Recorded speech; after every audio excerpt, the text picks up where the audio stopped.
E aí galera, tudo bem com vocês? Vamos aí para mais uma edição do 6x1 Responde, que é aquele quadro onde vocês fazem perguntas, eu as respondo em vídeo, vocês vêm aqui nos comentários desse vídeo, fazem outra pergunta, que eu vou responder numa próxima edição, e assim a gente vai se retroalimentando até o final da humanidade. Então desde o início eu peço para você deixar o like no vídeo, se inscrever no canal caso ainda não seja inscrito, e usar os comentários para manifestar a sua opinião, né, para você também responder as perguntas aqui contidas e deixar o seu questionamento para a semana que vem. Só lembrando que esse vídeo é feito com o patrocínio do OneFootball, que é o maior aplicativo sobre futebol do planeta. Ele tá de cara nova, reformulado, mais moderno, mas continua informativo, com todos aqueles detalhes e aquelas questões que a gente já sabe, né? Placar de jogos, estatísticas, transferências, vídeos e tudo mais. O melhor de tudo é que ele segue totalmente gratuito, ele está disponível tanto para Android quanto para iOS e o link para você baixá-lo está aqui na descrição desse vídeo, beleza? Começo com a pergunta do Carlos Henrique Ribeiro. Punição da FIFA, time jogando mal, tropeços recentes e o time é bem mediano.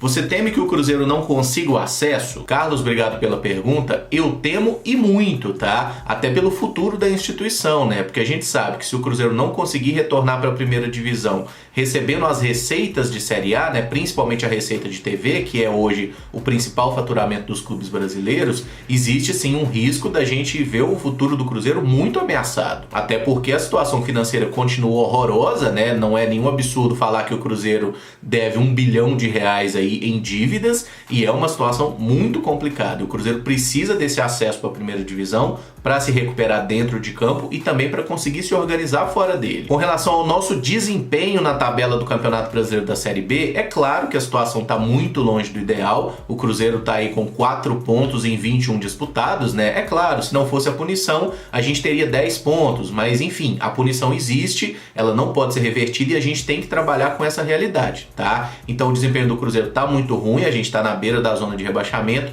e nós precisaremos emendar sequências de vitórias para que a gente consiga subir. Então a gente precisa encaixar o time rapidamente e começar a fazer resultado. Quando o desempenho não for o ideal, o resultado tem que vir de qualquer forma. E quando a gente lembra da última temporada, né, a galera ficava falando coisas como: ah, se não ganhar desse time aí, pelo amor de Deus, o Cruzeiro não tem elenco para cair, tem muito time ruim no campeonato.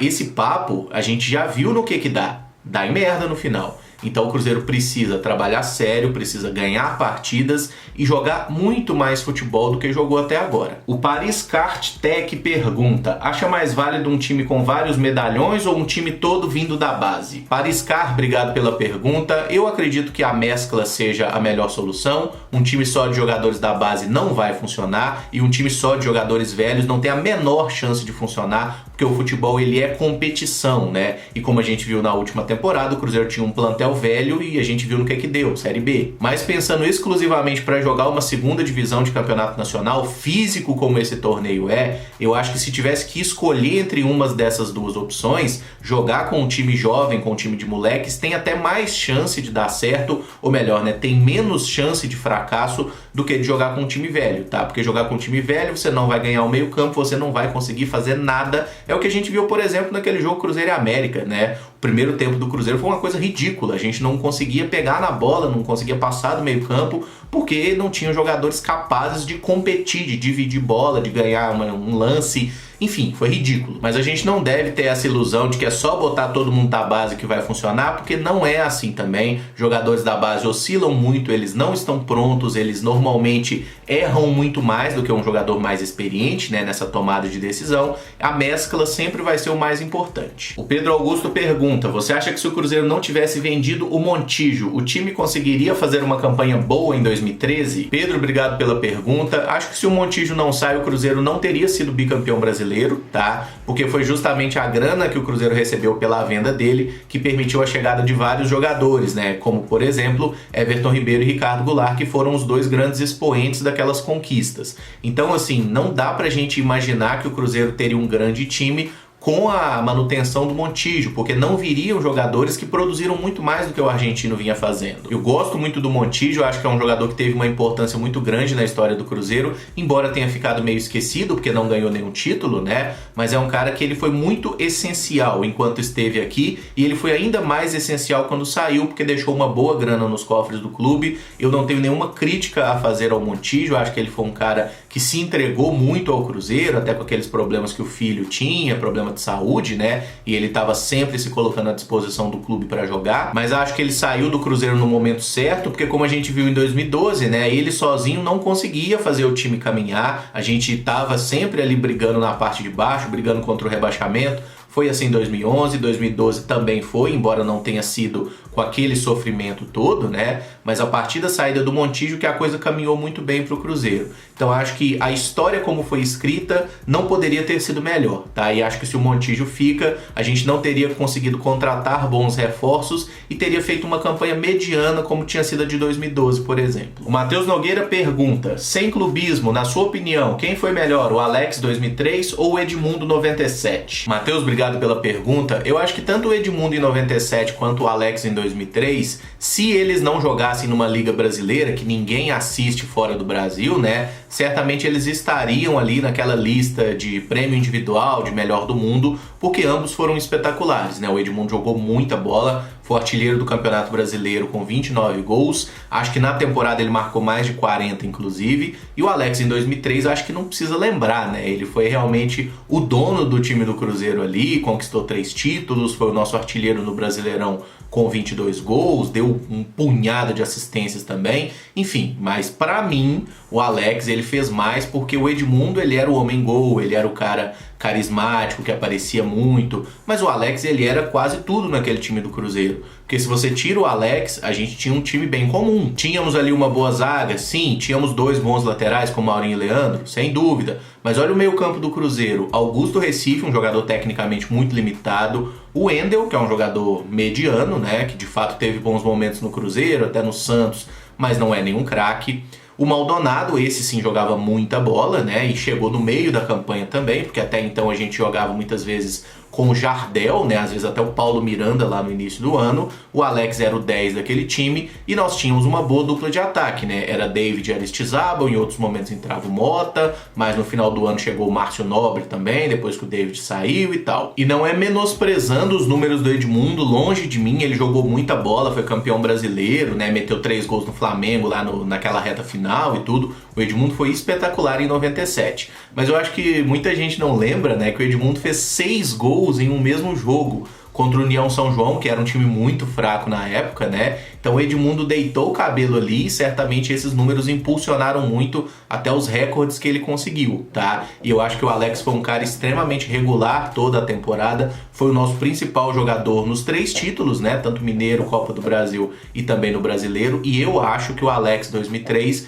jogou mais que o Edmundo 97, mas não é uma questão assim de uma distância muito grande, né? Até porque ambos foram espetaculares e eu acho que tiveram temporadas assim incríveis. Por exemplo, tem gente que questiona se o Edmundo não jogou mais que o Ronaldo em 97. Eu não tenho dúvida que o Ronaldo jogou mais que o Edmundo, tá? Porque o Ronaldo em 97, antes das lesões, ele era um fenômeno de fato, né? Mas o Alex também, eu acho que poderia estar muito bem ali naquela inclusão da lista ali, sei lá, eu não acho que o Zidane tenha jogado melhor do que o nosso camisa 10, por exemplo, naquela temporada, né? Mas claro que a carreira do Zidane, até pelos clubes onde ele jogou, ela é mais representativa. O Vinícius Alves pergunta, em 2012 perdemos a Copa dos Campeões para o Paysandu, torneio que daria uma vaga na Libertadores. Considerando que 2003 foi um dos melhores anos da nossa história, você pensa que se o Cruzeiro tivesse jogado aquela Libertadores, teríamos alguma chance de ganhar? E quem sabe até sermos campeões mundiais, visto que o Boca que ganhou o Mundial naquele ano? Se sim, qual impacto você acha que teria dentro da nossa história? Vinícius, obrigado pela pergunta. Cara, aquela derrota pro Paysandu em 2002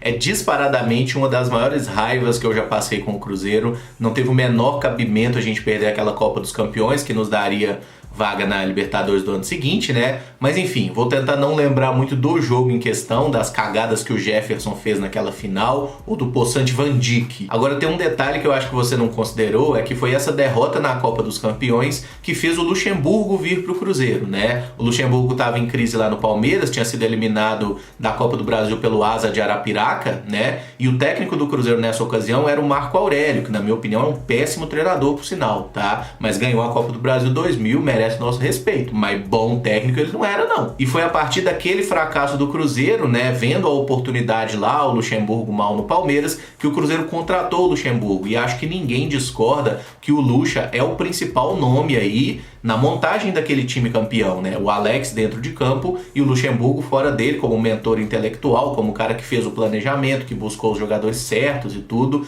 Então eu acho que se o Cruzeiro ganha a Copa dos Campeões, não iam mandar o Marco Aurélio embora, ele ia continuar sendo nosso técnico, o Luxemburgo não teria vindo e nada do que aconteceu em 2003 não seria da forma que a gente viu, né? Eu acho que tudo seria completamente diferente e acho que com o Marco Aurélio a gente não ganharia Libertadores, nem Mundial, nem nada disso. Agora, se fosse pra gente pensar num cenário, né? O Cruzeiro ganha a Copa dos Campeões e mesmo assim o Marco Aurélio é mandado embora e vem o Luxemburgo e acontece tudo como aconteceu. Eu acho que o Cruzeiro poderia sim ter conquistado a Libertadores naquele ano, porque o nosso time era muito bom, mas é interessante a gente pontuar que a cada escolha é uma renúncia, né? Porque se a gente quer disputar a Libertadores, a gente não teria o título da Copa do Brasil e não dá pra gente ficar querendo mudar o curso da história. Com relação a título mundial, eu já falei várias vezes, acho que esse torneio não tem grande importância, não faria diferença nenhuma pra gente no final das contas. É claro que seria ótimo ter um Mundial, é claro que seria ótimo ter mais uma Libertadores, né? Dá pra trocar uma Copa do Brasil por uma Libertadores? Tranquilo, até porque a gente tem 6 Copas do Brasil, mas ainda assim, caras, assim, eu não sou favorável a gente ficar querendo reescrever a história ou redesenhá-la à nossa feição, tá? Eu acho que do jeito que aconteceu é que tinha que ser mesmo, né? E tudo foram escolhas, acertos e erros que nos trouxeram até aqui. O Charles Batista pergunta: qual é pior, cobrança de escanteio curto ou cobrança de lateral na área? Charles, obrigado pela pergunta. Eu não tenho dúvida que o pior é o escanteio curto, cara. Simplesmente pelo fato de que o escanteio já pressupõe que os seus zagueiros vão para a área, que vai todo mundo lá, que vai acontecer alguma coisa, né? Por mais que a gente, quando faça uma análise estatística, veja que a grande maioria dos cruzamentos de escanteio também não dá em nada, mas ainda assim é uma oportunidade de gol, aí o cara bate curto, aí vem uma marcação, aí normalmente o cara recua, aí essa bola vai parar lá no goleiro, né? E, assim, é uma das coisas mais frustrantes do jogo de futebol, eu odeio escanteio curto. E a cobrança de lateral longo na área, né, o bom e velho latereio, eu, apesar de achar uma jogada extremamente improdutiva também, essa jogada me causou uma lembrança muito boa de estádio, né? Foi no Mineirão, naquele Cruzeiro 3, Grêmio 0 do Brasileiro 2013, eu pra lá de Bagdá também, vendo o jogo ali com alguns amigos, né? Aí a gente tem aquela jogada no segundo gol, inclusive, que o Ceará vai bater o lateral, um amigo falou: ah, essa jogada nunca dá em nada, né? Aí o Ceará manda o lateral pra dentro da área, a bola espirra, o William Bigode faz o gol do 2-0 ali pro Cruzeiro, e isso virou meme, né? Pelo menos ali entre os meus amigos, entre o nosso grupo e tudo mais, a tal da essa jogada não dá em nada. Então, assim, eu prefiro o latereio, mas acho que as duas jogadas são extremamente improdutivas no final das contas, especialmente quando elas não são bem treinadas, né? Porque se você tiver de fato um bom trabalho, um bom treinamento, pode render bem, mas como a gente tá vendo agora, nessas circunstâncias, que não tem muito tempo para treinar, as duas jogadas acabam sendo até meio aleatórias. E por fim, o Gabriel Guerreiro pergunta: quais os jogadores mais feios que vestiram a nossa camisa? Gabriel, obrigado pela pergunta. Eu não sou um grande conhecedor da beleza masculina, né? Acho que vocês podem notar por esta bela latinha aqui que eu não sou nenhum especialista no tema, mas vou tentar listar aqui alguns jogadores que de fato eram bem machucados aí, né? Tinham a latinha bem prejudicada. No elenco atual eu destacaria o Marcelo Moreno, com essa cara no maior estilo superfície da lua. Também acho que a gente deve destacar os belos traços aí do nosso meia Claudinho, né, que é um camarada mais feio que bater em mãe. O Stênio é outro sujeito extremamente prejudicado e fica a torcida aí para que seja uma questão da idade, né, porque adolescente é meio estranho, ele ainda é muito novo, mas acho que dificilmente vai melhorar grandes coisas. Historicamente eu gostaria de pontuar Kunti Caicedo, né, que mais bonito que esse rostinho era só o futebol que ele apresentava em campo. O Neilton, né, que teve uma passagem pelo Cruzeiro, eu acho que também merece ser citado aí como um belo filhote de Cruz Credo. O Sandro, né, que jogou no Cruzeiro aí várias temporadas, fez parte lá do elenco campeão da Tríplice Coroa, também é um cara que sempre foi muito bonito enquanto jogador e agora, depois que aposentou, segue aí sendo um grande modelo. E eu fecharia a lista com o volante Jonilson, cara, que teve uma passagem pelo Cruzeiro aí há alguns anos. E apesar de todo esse carisma, né, ele conseguiu mostrar não só no Cruzeiro, mas também em outras equipes que não era só um rostinho bonito. Tá feita a minha lista então, eu gostaria que vocês acrescentassem aí nos comentários, né, outros jogadores que também tenham uma beleza tão rara que é até difícil da gente enxergar. E esse vídeo fica por aqui, tá? Se gostou, eu peço que deixe o like, se inscreva no canal caso ainda não seja inscrito e use os comentários aí para opinar sobre cada um dos temas aqui abordados. Muito obrigado por acompanhar, um abraço e até o próximo vídeo. Valeu!